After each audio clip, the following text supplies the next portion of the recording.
Vevey kämpft gegen Drogendealer. Die Stadt ergreift jetzt grössere Massnahmen. Denn täglich liefern sich Polizei und Drogendealer ein Katz-und-Maus-Spiel am und um den Bahnhof Vevey. Il y en a trois qui sont partis à la course, dont un avec veste blanche. Très compliqué, oui.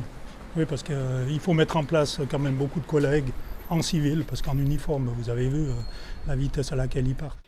Vevey im Kanton Waadt ist ein Verkehrsknotenpunkt. 40'000 Menschen laufen pro Tag durch den Bahnhof.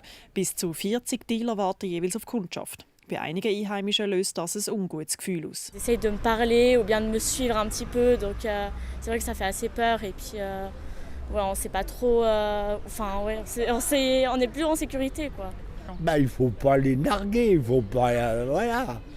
C'est toujours pareil, s'il n'y avait pas de consommateurs, il n'y aurait pas de dealers. Die Situation verschärft sich von Jahr zu Jahr. Letztes Jahr sind 600 Personen kurzfristig und mehrmals festgenommen worden. Das gleiche Problem haben auch andere Gemeinden im Kanton Waadt, wie Lausanne oder Yverdon-les-Bains.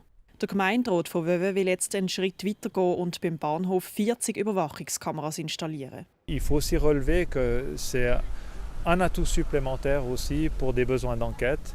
Le fait de pouvoir disposer de l'imagerie permettra aux magistrats d'avoir des preuves. Die Behörden hoffen, das Problem so besser in den Griff zu bekommen. Über die Überwachungskameras und weitere soziale Massnahmen muss die Bevölkerung Ende Juni noch abstimmen.